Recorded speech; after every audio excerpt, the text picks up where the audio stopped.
So welcome. Thank you for joining us this evening. This is the inaugural Rose Talks virtual meeting. So we did a survey of the alumni during the beginning of the COVID crisis, and we've done a couple of different virtual events. And one of the things that we heard loud and clear is the alumni population wants to hear more from the faculty. So that's what we have prepared for you this evening. My name is Brandon Zollner. I'm Executive Director of Alumni Relations. My team is responsible for keeping our nearly 18,000 living Rose-Hulman alumni connected to the Institute. We work out of our office. We host over 200 events a year. We manage volunteer efforts. We are liaison with the giving office as well. Any further information about our office and what we do to keep you connected can be found on the alumni section of the Rose-Hulman website, rose-hulman.edu. So we're excited tonight to bring you some new virtual content. Tonight's feature, Rose Talks, is driven by a desire from you to hear and learn from our talented group of faculty. Rose Talks is modeled after a long-standing effort on campus called Lightning Talks. These bite-sized lectures allow faculty or staff members to give brief presentations on intriguing topics. They're delivered in a way that both educate and stimulate the mind. And tonight we have the privilege to hear from two professors, Dr. Adam Nolte and Dr. David Chapman. So let's get started. The first talk will be brought to us by Dr. Adam Nolte. Dr. Nolte is head of the Department of Chemical Engineering and an associate professor of chemical engineering. Dr. Nolte's areas of expertise include materials science and engineering, polymers, soft matter, thin films, and responsive materials.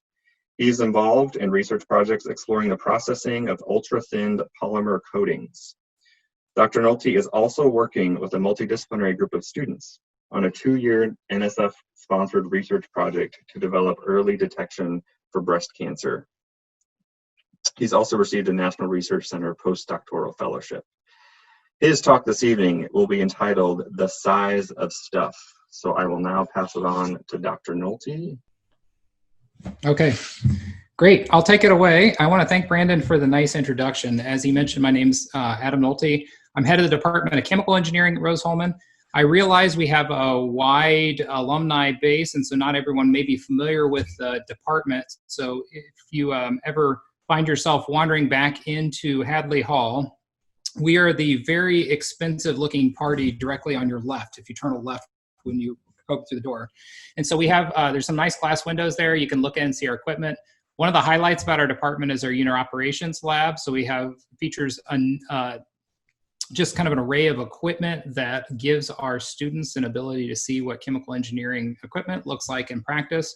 We're very proud of it, and kind of the interest in the lab spans not just chemical engineering. We've had mechanical engineers work with us on projects, certainly electrical engineers, because we have an extensive data acquisition and control network in there.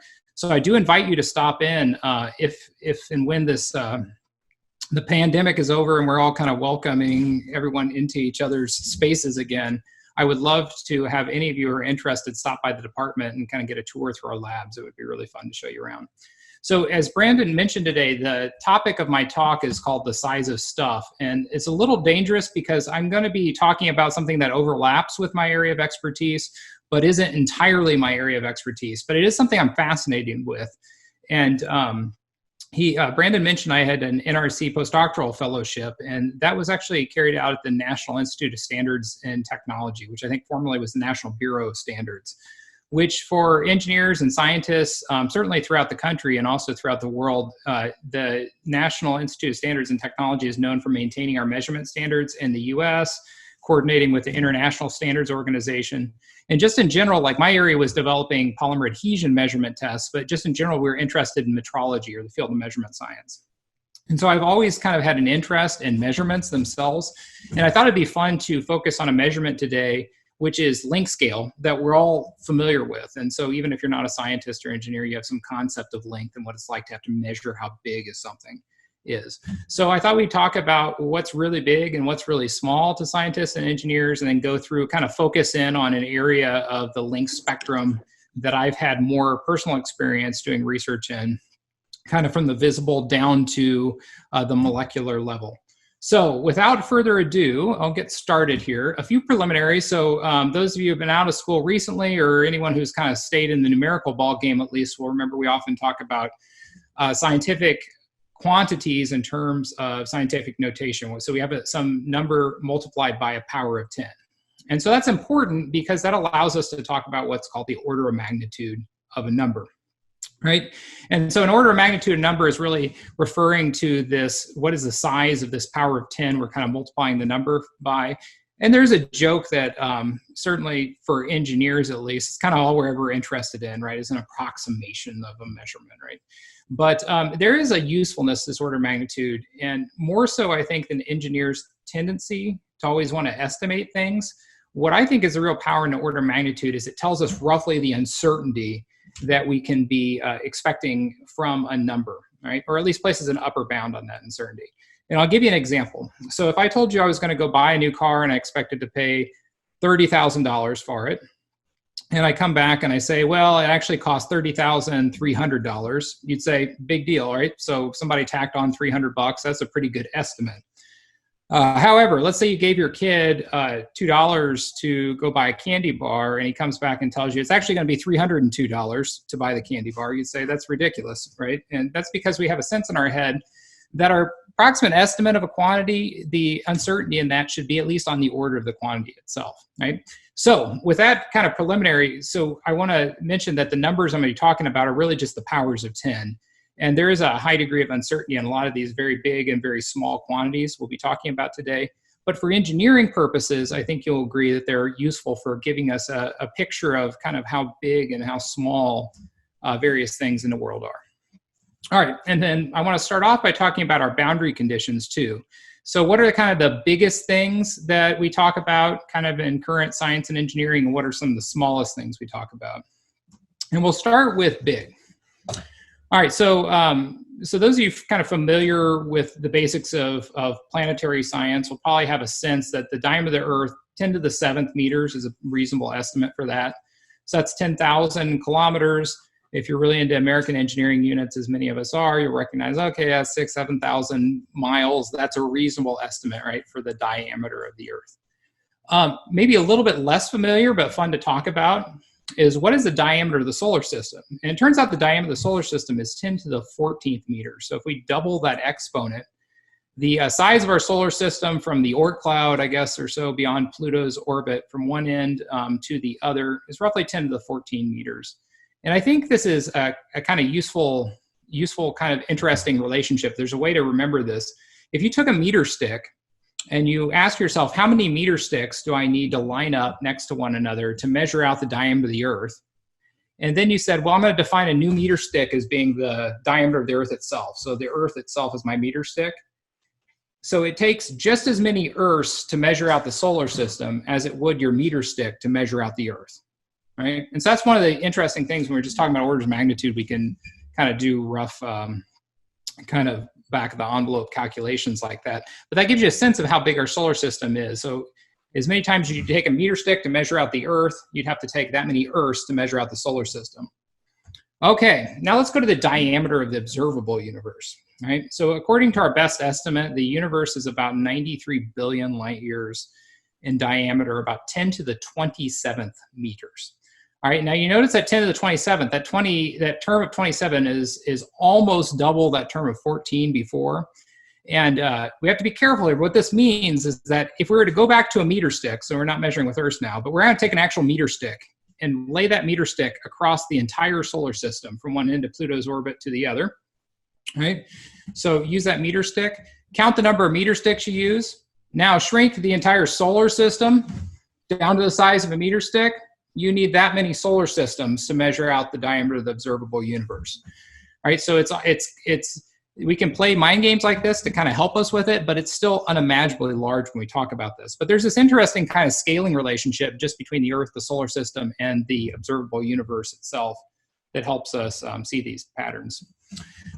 So equally as interesting to me is how do we even measure distances when we're talking about things this big? And this is certainly outside my direct experience as a scientist and engineer, but it's it turns out we use a fairly basic tool set for at least things that are reasonably close to us. And since I'm an engineer, I can define terms like reasonably close as being within 100 light years of Earth.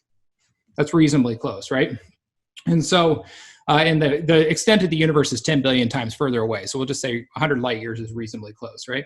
So it turns out for things on the surface of the Earth, what we could say like mega scale projects, large civil engineering projects, all the way up to things like measuring the distance between countries or between points within a country, we can use time of flight of electromagnetic radiation. So that's light signals or other signals and radio wave signals, for instance. That's how the GPS system is encoded. So if you have a GPS receiver, it's basically working on ultra precise clocks. It measures how long it takes different signals from different satellites to get to a receiver on Earth, and it triangulates your position. We can do the same thing for bodies in the solar system, and that works really well for things in kind of our planetary neighborhood.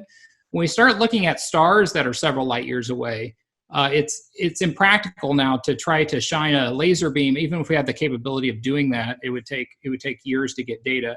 So instead, what we do is we wait half a year and we use something called parallax. So that's where, as the Earth is rotating around the sun, we know what the size of the Earth's orbit is around the sun, so we can measure the apparent shift in a star's location, and that's known as parallax, and that works really, really well using trigonometric arguments out to about 10 to the 18th meter. So that's about 100 light years away. Past that, if we want to stretch out to the boundaries of the solar system and start looking at objects and ask questions about how far away are their galaxies or the furthest things in the universe, then we need to use more sophisticated arguments, things like main sequence stars and calibrating for their brightness, Hubble's law, which scales how fast the universe is expanding, and we can see redshifting of light relative to how far it away. So those get to be slightly more sophisticated and less direct measurements, but we can still do that. And that's how we got our current value of 93 billion light years, or approximately 10 to the 27th meters in diameter. All right, so let's look at the other end of the spectrum. I told you I want to talk about boundary conditions before marching through some of the more familiar length scales. Protons. All right, so protons are that's the subatomic particle, which kind of gives the atom its identity, right? And so the number of protons defines what element we're talking about. Number of neutrons, the isotope, number of electrons, the ionic state, right? So protons are an interesting subatomic particle to talk about. And we'll talk about the actual length scale of atoms in just a second. Turns out protons are about 10 to the minus 15th meters. That little picture I'm showing you shows two up quarks glued together with a down quark. So it's part of the standard model of physics, is that protons are composed of three quarks like this. But the actual proton diameter, which is a little bit of an extrapolation from what we know about the way objects behave in classical physics, is about 10 to the minus 15th meters.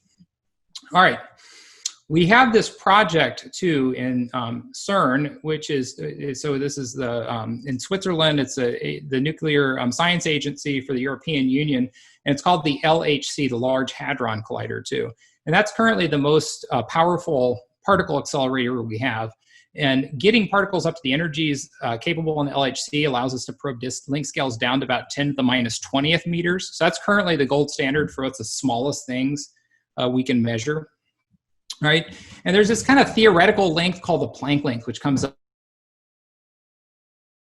is kind of a debated topic, whether that would even theoretically be possible, or whether you create these little black holes and stuff when you try to get something energetic enough to look at that length scale.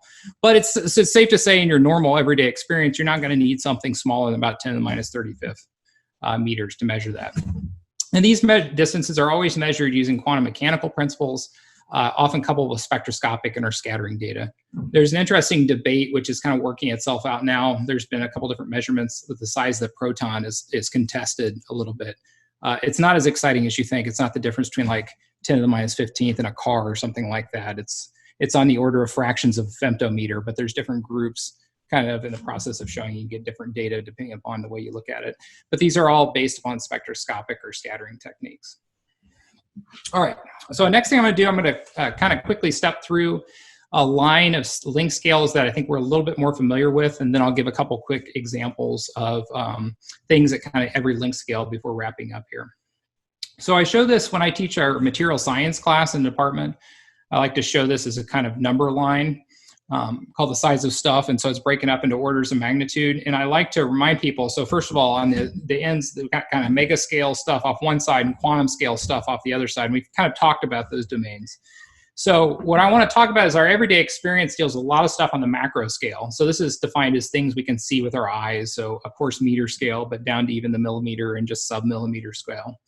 And then we can use our eye as a tool to probe this. We can use things like rulers and direct measurement techniques. There's more sophisticated techniques too. But my point is you can actually see these things. You can measure them with something like a tape measure, a ruler. And that's things in our normal everyday experience. Insects, footballs, right? All right, so getting a little bit more interesting from a scientific perspective, I think, is the microscale. So named in part because we use that same prefix for this device, which is a microscope. In specific, this is an optical microscope. So it uses a diffraction of light off of curved lenses, right, to amplify or to magnify an image off an object. And an example of things we might look at through a microscope is cellular life. So I'm showing a picture of red blood cells, and I'll come back to those shortly. The reason microscopes work, and specifically the reason optical microscopes work, is because light, which is an electromagnetic wave, and specifically visible light, is in a spectrum between roughly 400 nanometers and 800 nanometers. That's 0.4 to 0.8 microns, and a micron is 10 to the minus 6 meters. And that's very, very important from diffraction arguments in physics, that we need to use wavelength of our radiation that we're probing something. That wavelength needs to be smaller than the object we're trying to get a kind of picture of. So the question is, what happens if we want to go down to this scale below the visible light, which is objects poking into the nanoscale and even at the atomic scale? We can't use light anymore because we run into diffraction limitations, but we can use an analogous instrument. And this is a picture of a transmission electron microscope.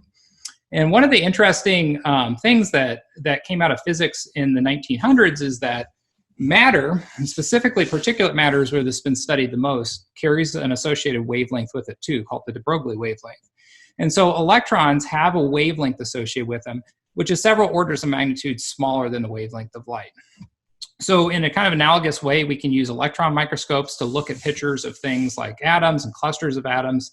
So there's a buckyball, a picture of an atom, and I'll show you a couple real micrographs on the next couple slides.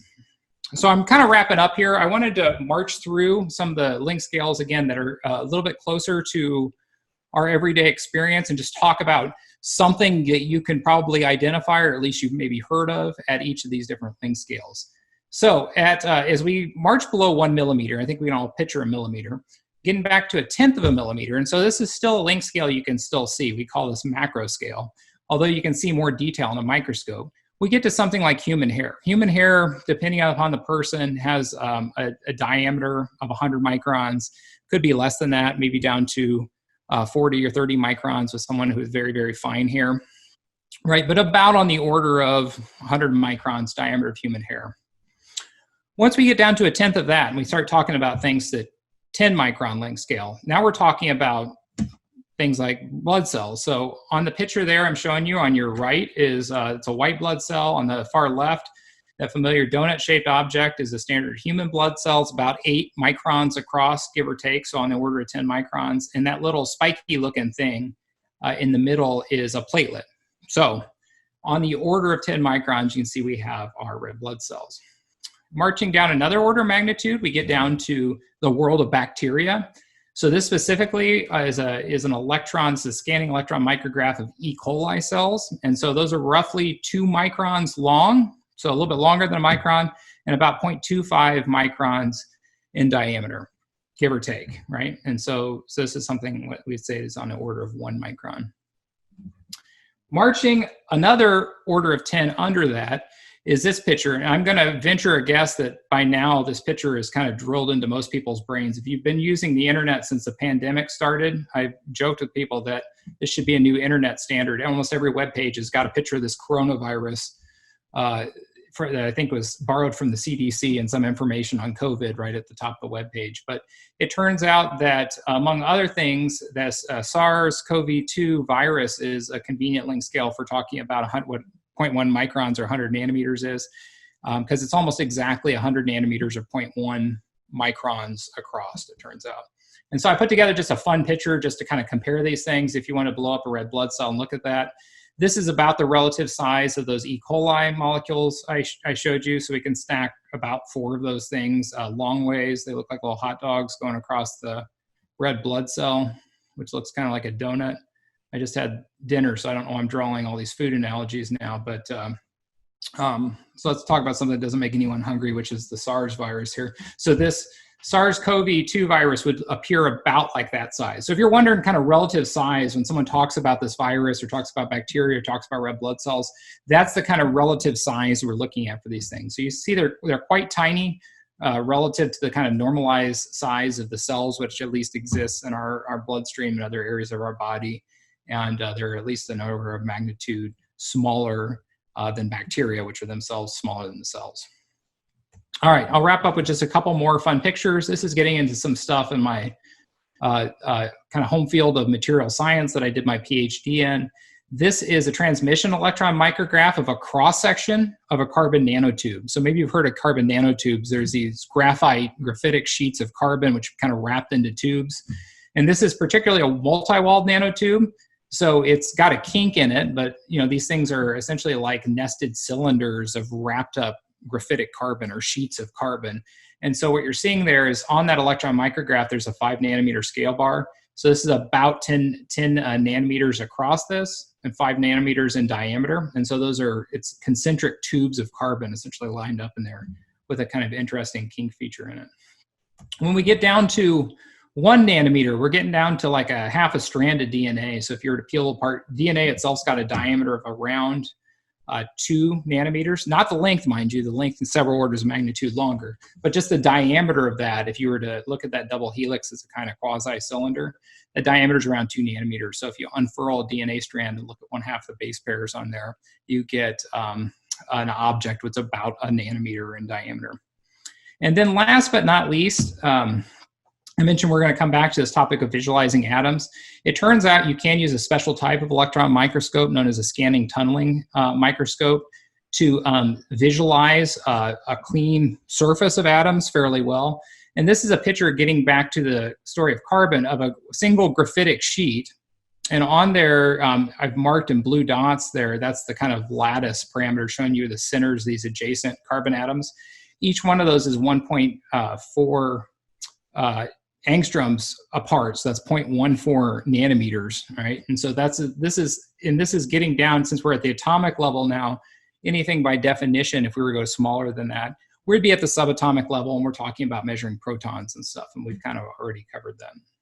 So that's a little bit of a whirlwind tour through the world of things, that we interact with, and at least we talk about on a daily basis, but we don't always kind of think about the scale of how they exist. It's something that fascinates me. I hope you'd enjoyed it too. So I want to thank you for your attention, and I'll turn it back over to Brandon for him to facilitate the rest of the evening. All right, thank you, Dr. Nolte. Our next professor is Dr. David Chapman, who's Associate Professor of Music in the Humanities, Social Sciences, and the Arts Department. Dr. Chapman teaches courses on the history and theory of music and encourages students to explore the creative, expressive, and intellectual sides of music as part of their Rose-Hulman education. His scholarly interests include American music in the 20th century, the post-war avant-garde, and most especially minimalism, while his teaching covers the fundamentals of tonal music, histories of Western art music, and of recorded sound, as well as musics of the world. He also oversees and advises students on the music minor. The title of Dr. Chapman's Rose Talk is Musical Listening as a Time Travel Game.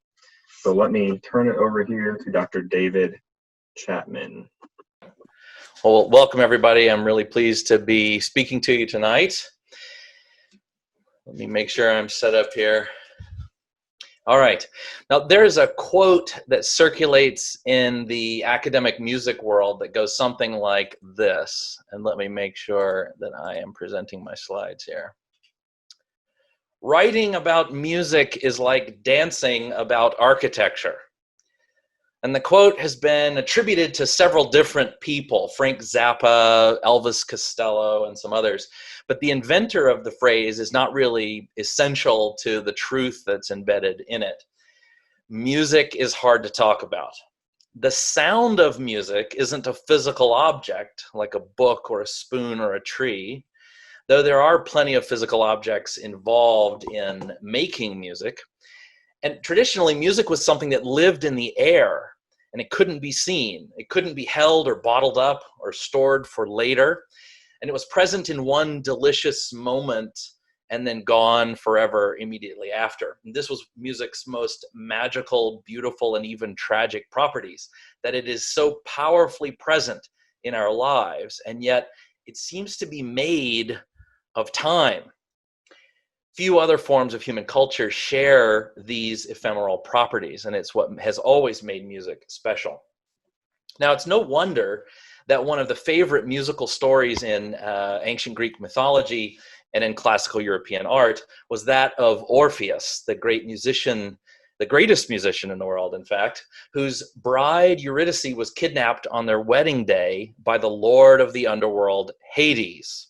Orpheus chose to travel through hell and use his music skills to charm Hades and convince him to free his wife and bring her back to the land of the living. Hades is indeed charmed, and he does relent, but on one condition, that Orpheus could not look at Eurydice during their journey out of the underworld. But the poor man couldn't help himself, and he glances over at Eurydice and then loses her forever. The Orpheus myth can itself be read as an allegory for music's ephemerality, that we have music and we lose it again in almost the same moment. And we all feel like we know what music is. All of us have our favorite music. We could each live perfectly successful lives, never being too bothered by this aspect. And yet, to those of us who do think deeply about music, it's a thing so ghostly and abstract, so slippery, so tragically beautiful and elusive that it can be terribly difficult to grasp it with our mind, or to critically analyze it, or even to talk about it with each other. And so most of the language we use to talk about music tends to be suggestive and heuristic rather than precise and quantitative. So it's in this way that musical thinking becomes theoretical. The language we use when we discuss music tends to be heavily metaphorical, sometimes maddeningly linguistic, and at other times shockingly medieval. Many of you may have heard that music is basically math, and to that I say, sure. Until it's not, and then it's more like a language, and then until it's not, and it's more like a type of physical labor, until it's not, and so on. Music is slippery and abstract, and the way we deal with music's delightful slipperiness is to use metaphors and analogies. This notion of a listening game or of time travel, as I mentioned in the title of this talk, are both examples of this. But before we get to those, the first metaphor I want to introduce is the idea of musical distance. We often use the metaphor of physical space to talk about difference between pitches. And for example, these two notes seem to be hanging fixed like two static objects in real space. And when we say that there is a distance that separates them, we invoke the metaphor of space to describe their relationship. And of course, in the real world of sound, there is no space between them at all. We could play them simultaneously, and they would resonate within the same body of air. And so in order to talk about musical sounds like these, musicians in the Western tradition developed a set of terms that describe musical pitches as though they were stars or planets fixed in the imaginary firmament of pitch. Even today, theorists tend to call this imaginary universe of musical sound pitch space. Now, one feature of pitch space involves the metaphor of low versus high. And it's similar to one that we also use when dealing with numbers.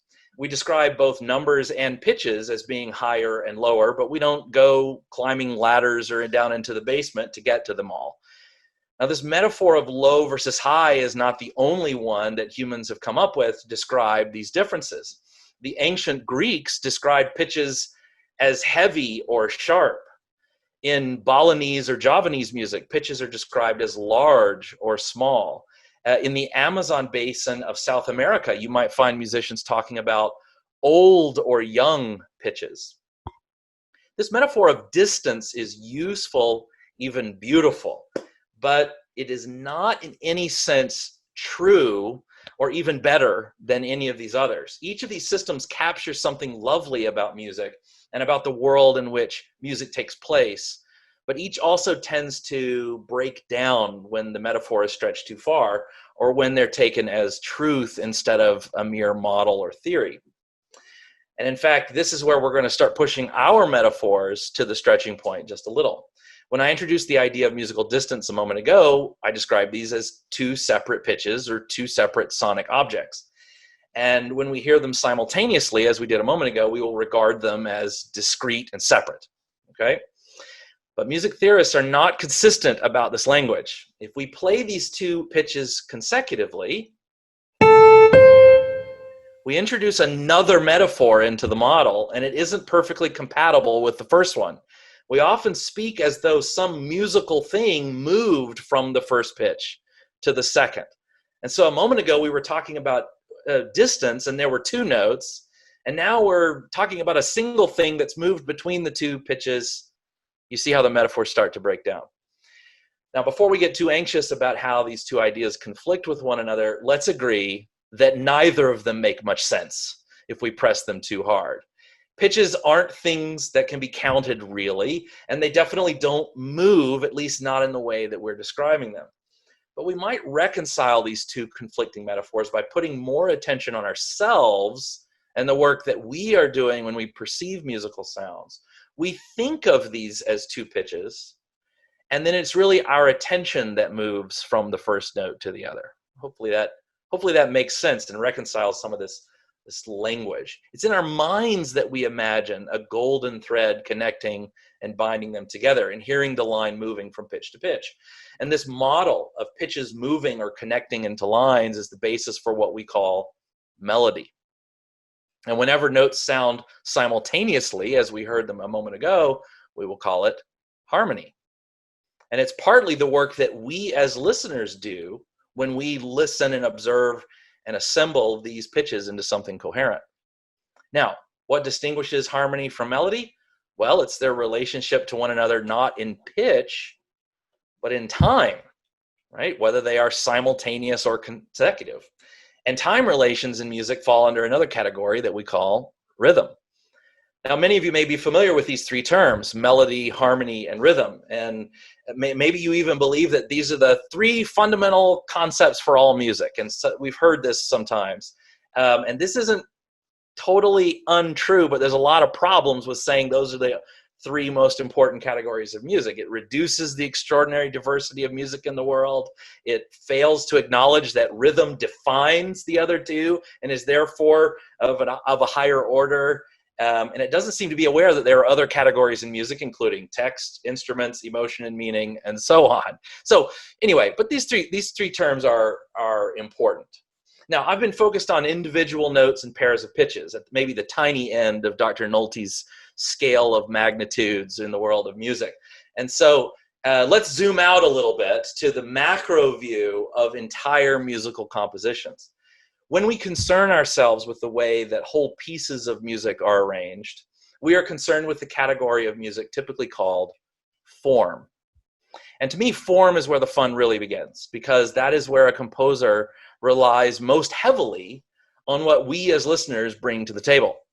And when an audience listens to music, they enter into a game with the composer and the performer. And a game is always more fun when you know how to play. Now, in most of the arts, form has to do with the way that an artwork is organized and made coherent. In music, form tends to describe two aspects, things that repeat and things that contrast. And both of these require, on the one hand, a composer to write music that is so memorable and catchy that we recognize it when it leaves and when it returns. Maybe you've heard of hooks and earworms in pop music. That's the same idea. And when form calls upon a tradition to shape the way things repeat or contrast, then we have genre. All right. Now, by genre, I don't mean the labels on the record store bin that you dig through to find more of the music that you like, jazz, classical, rap. That's certainly what people tend to mean by genre in everyday musical thinking, and that's just fine. There are lots of definitions for lots of words. In academic music, however, we use the term style to describe those record bin labels, and genre to describe traditions relating to form. But let's start with a non-musical example of a genre first. The fairy tale. All right. Now, what sorts of things do we expect to encounter in a fairy tale? Well, a princess, a princely suitor, a castle far, far away, an evil villain, perhaps some magic, a curse, an act of true love to end the curse, and so on. And every time a film writer or book author begins a new story in the fairy tale genre, they can rely on us to bring some expectations from the dozens of fairy tales that we've seen or read. And this will likely manifest as an ability to settle into the story quickly and see our expectations satisfied. This person is the princess. There's the castle. That's the villain. This is the curse. But also sometimes to delight in our surprise as our expectations are delayed or even denied. Maybe Prince Charming is the villain.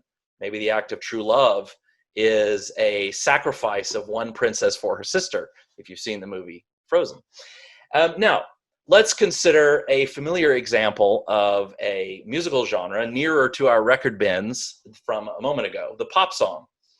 Now remember, form and genre in music refer to traditional ways of organizing what repeats and what contrasts. And most of us are probably familiar with the different parts of a pop song, verses and choruses especially, but perhaps also a bridge, the intro and outro, and so on.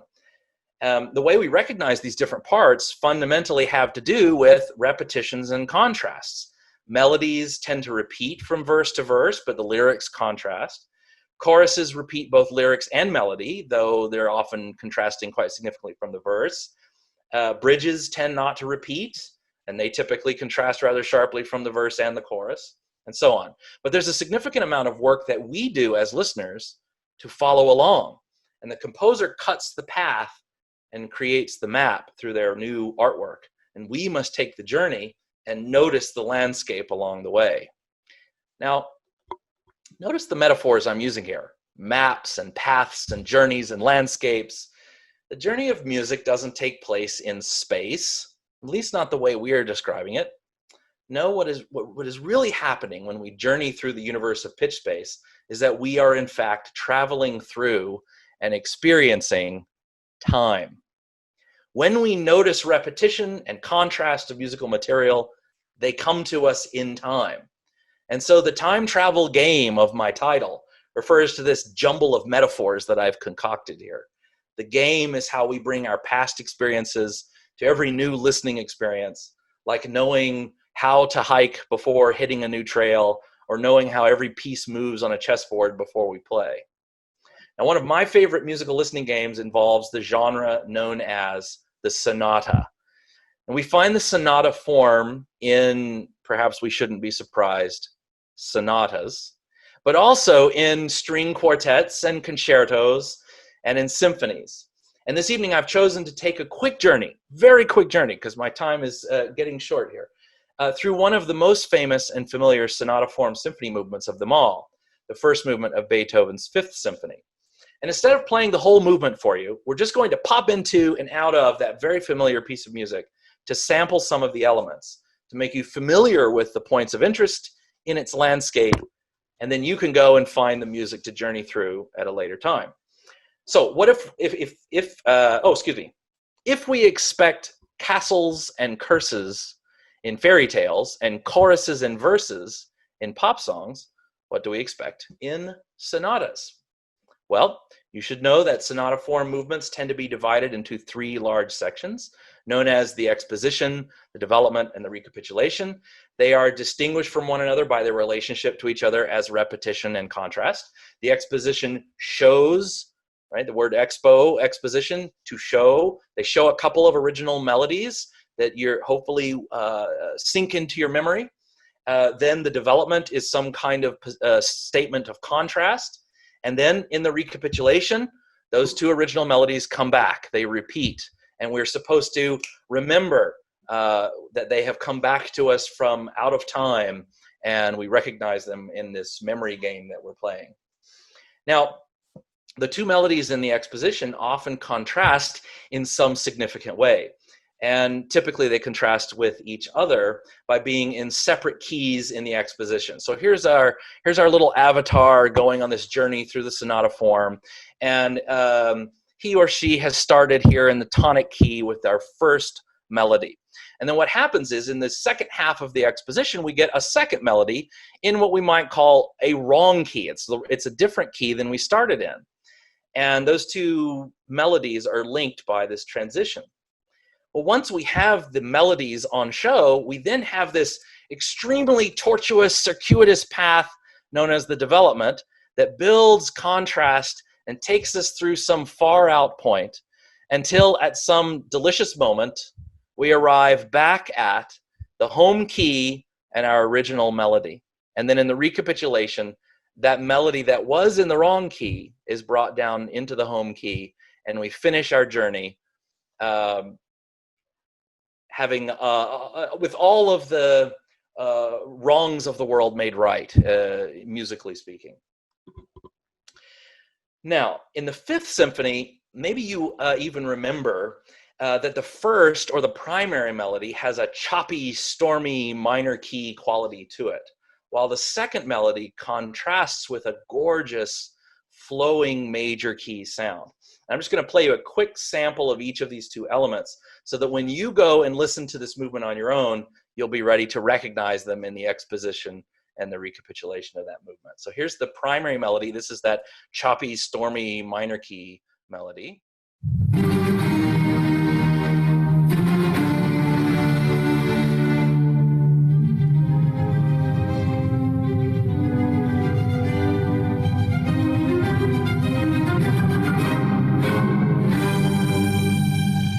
So we're all familiar with that melody from Subway sandwich commercials and other such, high-minded artistic environments. But we also have this second melody that comes to us in that movement, and it is a much more gorgeous and flowing melody. It sounds like this.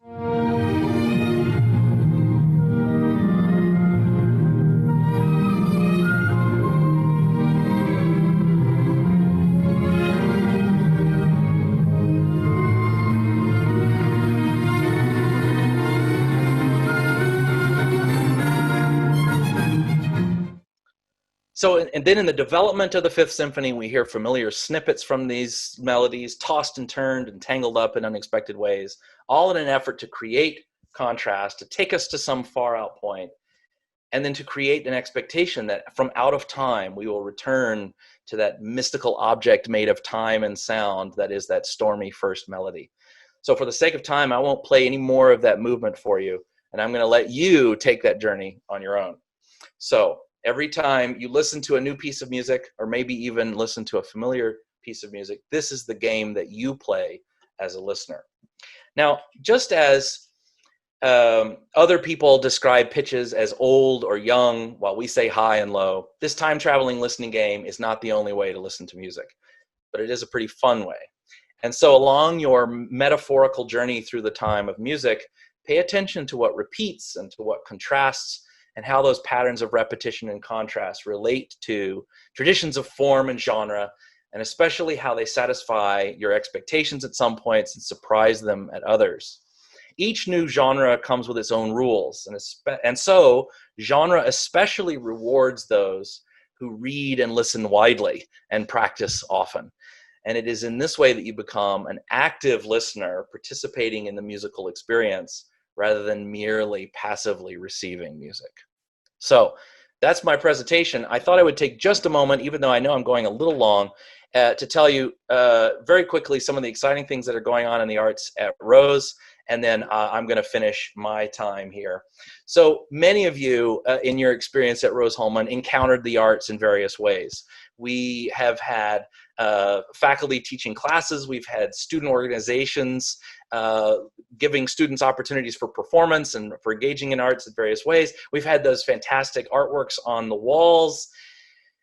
And many of you may even know Gary Turner, who about close to 2 decades ago was hired by Rose and began several of the existing student music ensembles and began teaching classes in music theory and music history. Some of you may have taken classes with Gary Turner.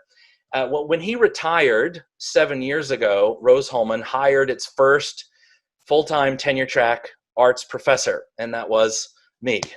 And it was a brand new commitment by the Institute to elevate the arts offerings in the curriculum of Rose-Hulman.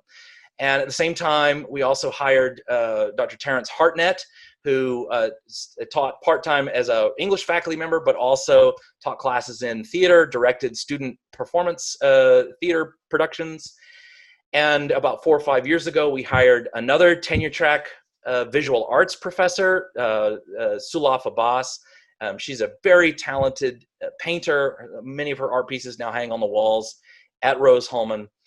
We now offer more than 20 classes in the arts for students to take as part of their humanities and social sciences curriculum. And in fact, I should say humanities, social sciences, and the arts curriculum, because one of the things I'm most proud of in the last couple of years is that our department added the arts to its department name. And so it really is kind of a new day for art at Rose-Hulman, and it's my pleasure to be a part of it, and definitely my pleasure to be here with all of you tonight.